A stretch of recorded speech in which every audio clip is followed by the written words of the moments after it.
มายามใดนี่ใส่แต่สิ้นพี่น้องสิ้นพื้นเก่าแล้วก็เสื้อเนาะเสื้อลายแรงแล้วนะกับสิ้นนะโอ้ยชัด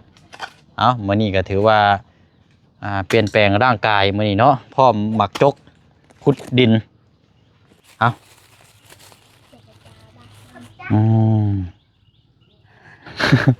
โอ้ยพี่น้องจักสิว่าจักอยู่ว่าจักสิว่าในไรพี่น้องจะดีนี่ก็ได้เอาพุ่นละไล่มาพุ่นละ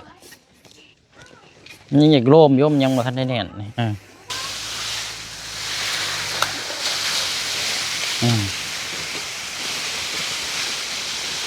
เราบ่มักใส่เกิบเลย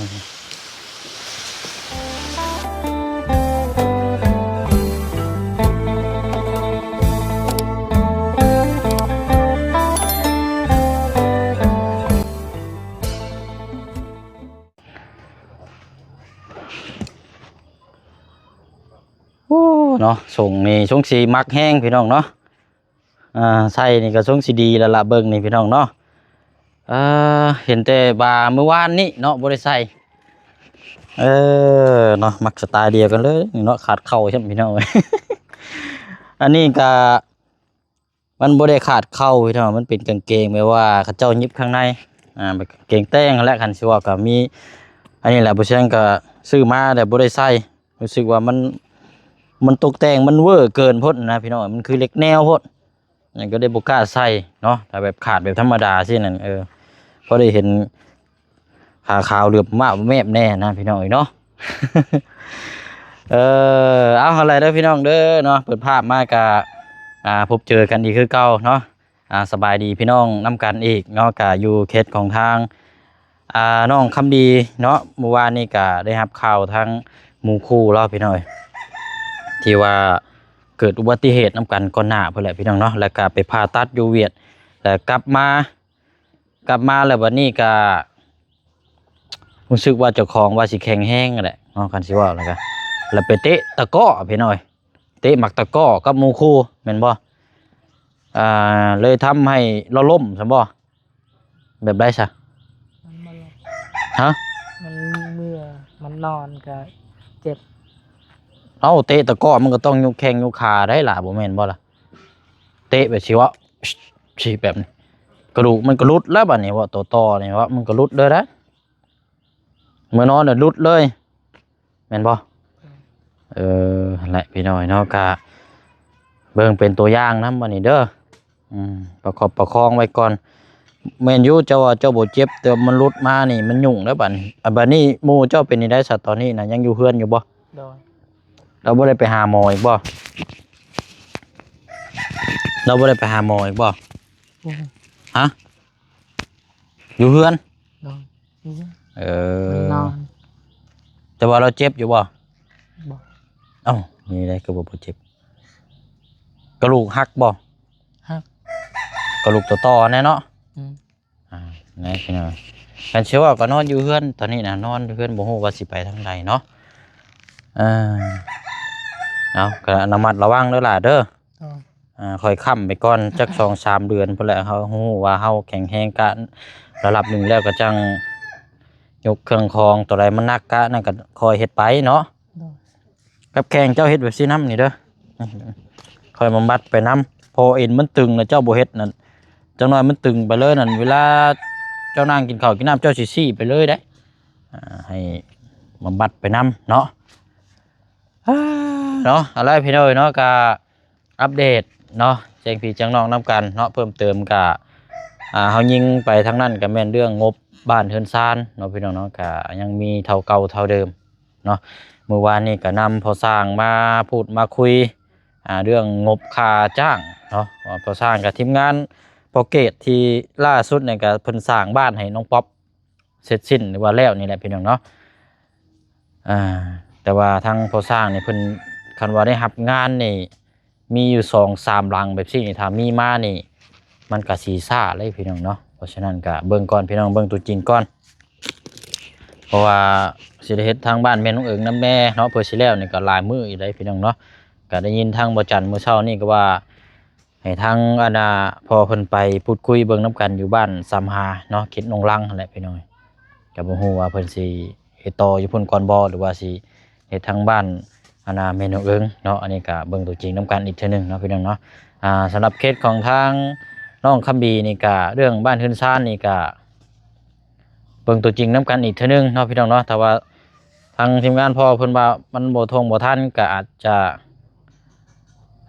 สร้างใหม่เนาะหรือว่ามีการเปลี่ยนแปลงก็จังว่าจังคุยนํกันเนาะอันนี้ก็เพราะว่าทาง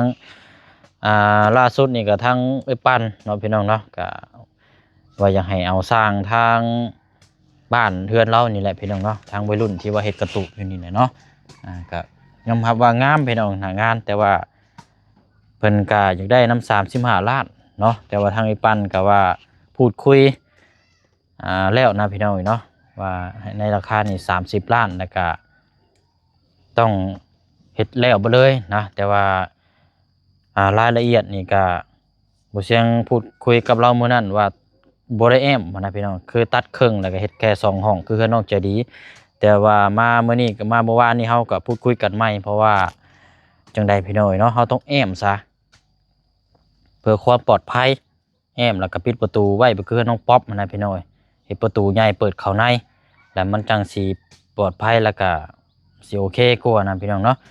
แต่ว่าทางสร้างเพิ่นตัวนี้รายละเอียดน่ะยังบ่ทันได้ฮู้นะพี่น้องเนาะเอาจังใดก็ถ้าว่ามีการเปลี่ยนแปลงเรื่องสร้างเนาะก็บ่ยากเราพี่น้องขอให้เฮามีงบเนาะพี่น้องเนาะมีงบมาแล้วก็จังว่าจังคุยแล้วก็จังแจ้งรับรู้นํกันเนาะเพราะว่ายังหลายพี่น้องเนาะเขาสิว่าก็หลักๆเหตุปัจจัยแล้วก็ห้องน้ำนั่นแหละพี่น้องเนาะห้องน้ำมื้อเชียงมานี่ก็เมื่อวานนี่ก็แล่นเข้าปลากล้วยเมื่อวานนี่ก็เล่นเข้าปลากล้วยแล้วก็ป้าโตพี่น้องยุงใส่นี่สิเว้าว่าเกือบมึนหลายเติบพี่น้องเอ้ยหลักๆเลยก็ห้องน้ำเนาะสำคัญน้ำในนี่ก็ยังว่าต่อมาแต่กระพุ้ยหุ่นก็ได้พี่น้องเนาะทางรัฐเพิ่นเฮ็ดให้แล้วก็ดึงโซ่ยางมากก็ใช้ทำกันเบิดหมู่บ้านก็ได้อยู่อันนั้นก็นั่นแหละพี่น้อยเนาะแจ้งพี่แจ้งน้องนำกันไปบัดนี้เนาะเดี๋ยวไปติดตามเบิ่งก่อนเนาะพอทางเอื้อยเราป้าคุณตุ๋ยอยู่พี่น้อยก็เห็นเราใส่เสื้อส่งมานี่เนาะทางเมน้องคำดีพี่น้อยตั้งแต่มามอบเสื้อผ้าให้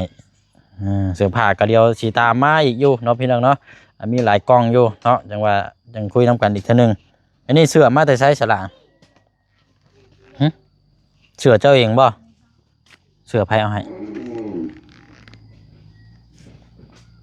ฮะเสื้อไผเอาให้นี่นะเว้าลาวบ่ได้บ่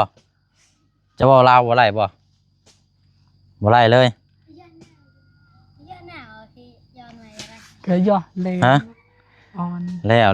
น้องคำดีนี่สู่ประตูบ่ได้แล้วนี่พี่น้อยเนาะอันนี้แหละพี่น้อยสาเหตุปัจจัยก็คือหนึ่งมานี่เคสนี่ก็เวลาทีมงานเข้ามานี่ในการสนทนาเนาะคำว่าความจานะพี่น้องเพราะว่าต่างคนต่างพูดภาษากันแหละมันเลยทำให้ทีมงานเข้ามานี่ก็อยากอืดแน่จักหน่อยสำหรับเคสของทางน้องคำดีบ่เช่นก็มีลามซอยซื่อๆเลยนี่พี่น้องเนาะก็คือทางไอ้ปั้นเนาะตั้งแต่เฮาติดตามมาพุ่นแหละพี่น้องถ้าบ่มีทางไอ้ปั้นนี่ก็เราก็จะบ่ได้รับการช่วยเหลือหรือว่าอาจจะบ่ได้มาถึงจุดนี้ก็ได้เนาะพี่น้องเนาะเพราะว่ามันขึ้นอยู่กับการสื่อสารการพูดการคุยการที่เฮาจะอย่างต่างๆนำเสนอนั่นแหละพี่น้องเนาะเพราะฉะนั้นก็ตัวนี้แหละสำคัญที่สุดเลยทำให้ทีมงานนี่อยากเข้ามานี่ก็อยากอึดแน่จักหน่อยเนาะพี่น้องเนาะไปอะไรเนาะเดี๋ยวไปเบิ่งก่อนพี่น้องเอ้ยเนาะใช้ประตูแล้วไปใช้ฉันนะประตูไปใช้พี่น้องเอ้ยโอ้เนาะเอาเอ้ยสบายดีเอาโดยนี่คุดเอาแถวนี้แล้วนี่คุดแถวนี้แล้วส่วนลงไปมองถมพอไรเด้อคอยเฮ็ดไปหั่นละโอ้เนาะเราใส่เสื้อส่งกางเกงบัดนี้คือได้บัดนี้เนาะ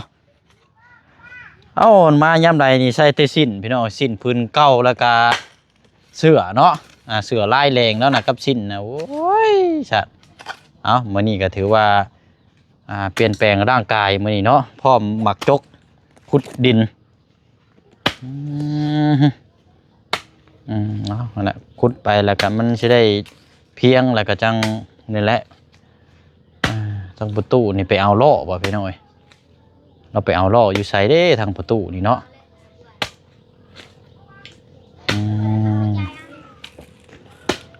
นะละกดไปก่อน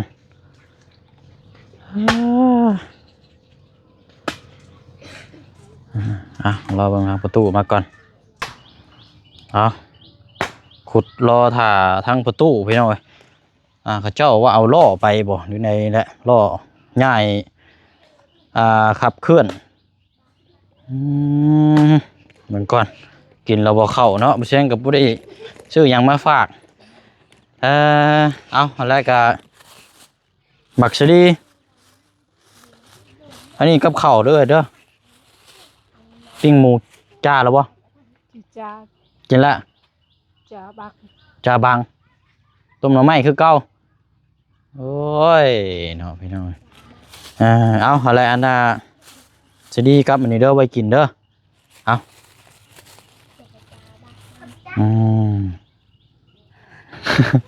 โอ้ยเนาะ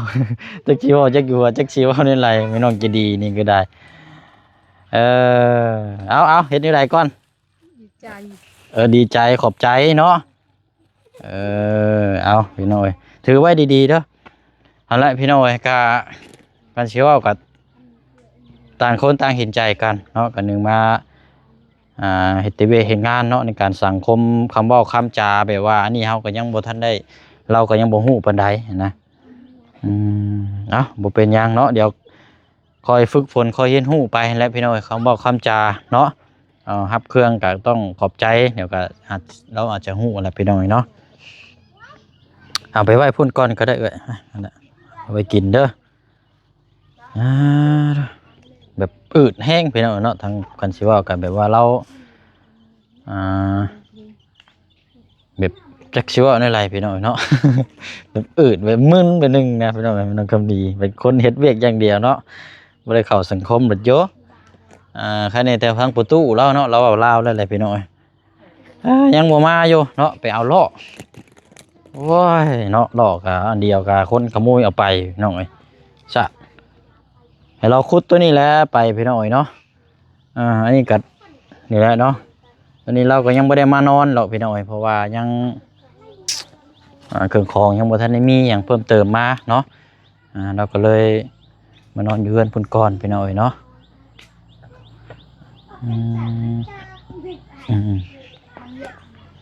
ไหนเด้อประตูเนาะเดี๋ยวรอเบิ่งอีกจักหน่อยก่อนพี่น้อยเป็นนี่ได้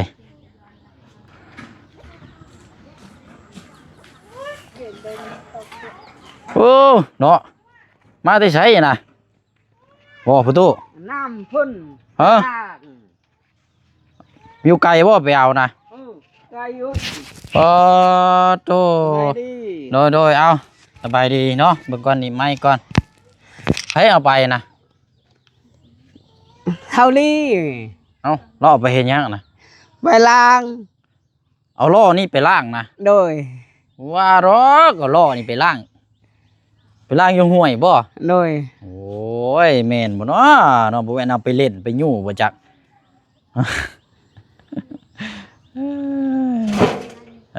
เอาลมมันแปรอยู่บ่เอาไปเติมอยู่บ่ยางลมมันน่ะ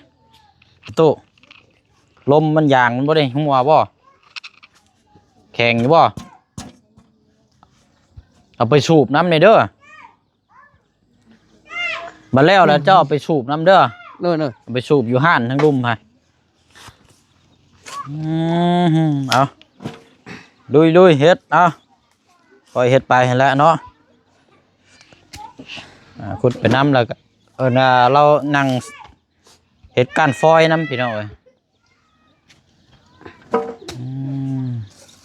ก็บ่ใส่เกิบเอานะดูใส่เกิบเหยียบเอามันจังบ่เจ็บไปถอดเกิบเจ็บแล้วเห็นว่า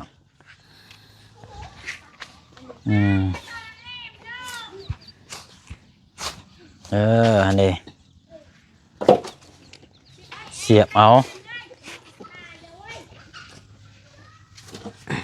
โอ้ระวังเลยหาเด้อฝึกกันได้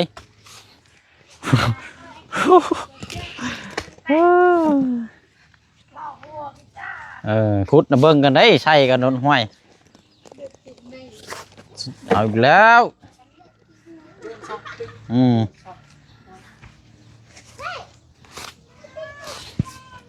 ค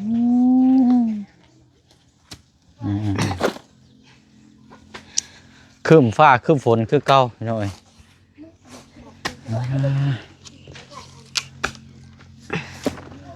และช่วงนี้ก็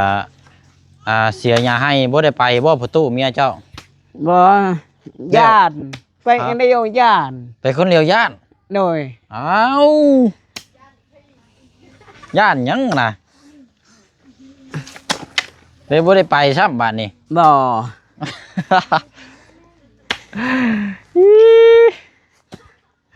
เหนื่อยดิบเนาะ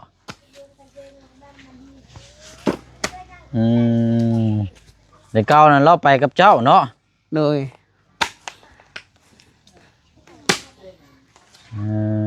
เอาอะไรแล้วฮะก่อนพูดแล้วถมไล่มาหมองเดียนอันดินชุดพูดแล้วโอ้โหมึงเด้อเอาพูดแล้วไล่มาพูดแล้วนี่อยากโล่มย่มยังมาทันได้แน่นนี่อันเด้นี่ละผมจะแถวนี้แล้วไล่มาจะพูดละเวลาจังหาละหัวมาพังเอาประตูเด้อ โดย ไม่ละงาม่วงเพชรตัดนะนี่นะ นี่ นี่ดึงลงไปพุ่นไปยังดึงได้บ่ผู้ดึงลงไปผู้ไป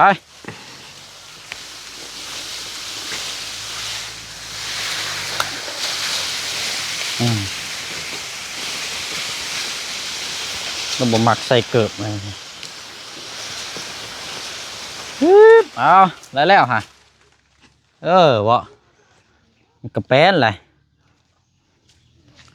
นั่นแหละหาคาดมากวดน้ำประตูเด้อ โดย แถวหิมกงม่วงในแถวนี้บรวัดให้มันสะอาดสะอาด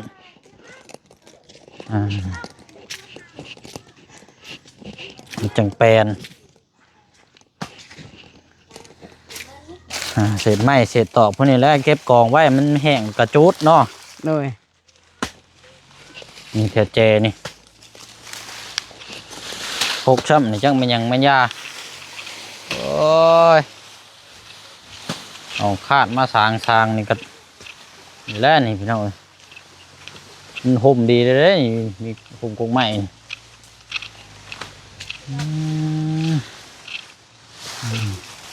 เอาได้แล้วฮะ เขาก็ต้องแนะนำอะไรพี่น้องต้องเป็นคนแนะนำบอกพระเจ้าจังเฮ็ดแล้วก็จังสร้างน้ำเนาะบางเทื่อบางทีนี่เขาบ่ได้บอกพระเจ้าก็บ่เฮ็ดเนาะบ่ฮู้ว่าสิเริ่มจังใดนะพี่น้องเนาะเขาก็ต้องบอกแนะนำเนาะเพื่อให้มันแปลนให้มันสะอาดเขาบอกแล้วเขาเจ้าก็เฮ็ดตามนะพี่น้องมันก็สะอาดเนาะบางเทื่อเขาเจ้าก็บ่ฮู้ว่าสิเริ่มลงมือแบบใดนะพี่น้องเนาะคอยขุดไปแล้วประตูเด้อ โดย โดย คอยเฮ็ดไปเฮ็ดหมองเชิงเลนดินเลนเฮาลักหัวนี่เด้อ โดย คอยเฮ็ดไป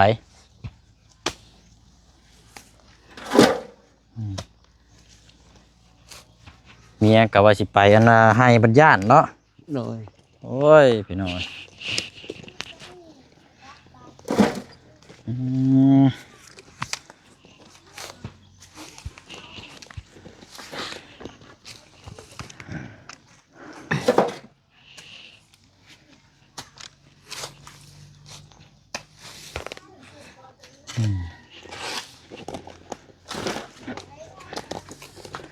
ยางมันอยากแปรแน่เนาะ โดย อันน่ะไปสูบไม้แล้วประตูเด้อ โดย โดย เฮ็ดสูบไม้แล้วมันจังงูง่ายมันจังบ่เมื่อยอันสิเว้ากะมีบ่ขาดนะประตูขาดกวดมีบ่ แล้วมี บ่มี โดย ขาดมาแล้วสาเนาะพี่น้องให้เรากวดทางไปเถอะนะกลมลงเวลาเราอยู่กวดไปพุ่นให้มันแปลน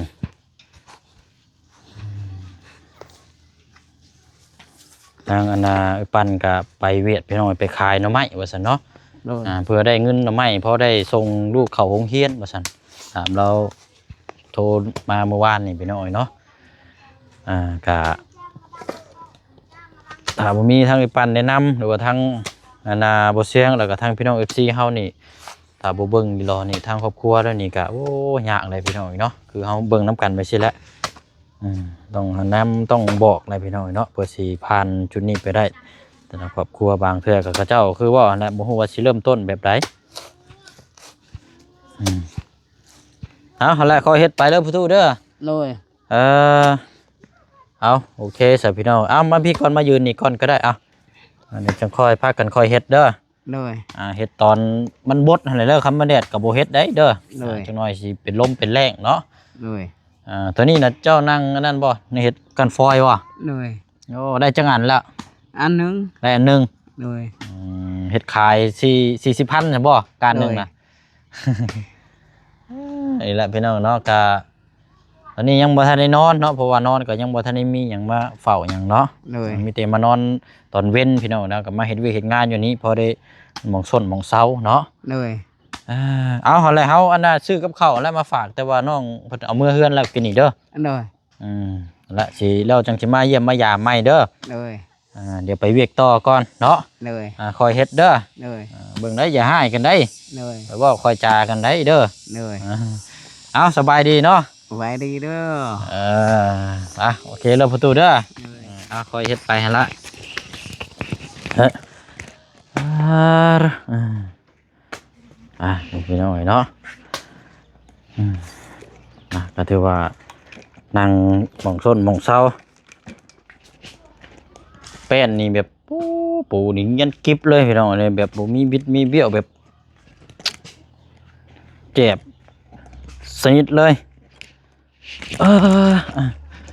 ไปบัดนี้พี่น้องเนาะก็เนาะวนเวียนมาอัปเดตนี่แหละพี่น้องเนาะหลังจากกระท่อมหรือว่าเพื่อนน้อยแล้วก็มาอัปเดตเนาะมาพูดมาคุยแจ้งพี่แจ้งน้องFC เฮาทำฮู้นำกันอีกคือเก่าคือเดิมนี่แหละพี่น้องเนาะไปเนาะก็ถ้าว่ามีหยังมาเพิ่มเติมจังใดก็เดี๋ยวมาแจ้งให้ทางปลุง FC เฮาได้ฮู้ทราบนำกันเด้อพี่น้องเด้อเนาะพอน้องเปียวลาไปก่อนเนาะพี่น้องเนาะพุ่นละไปติดตามเบิ่งทางแม่น้องเอิงก่อนบัดนี้พี่น้องเนาะ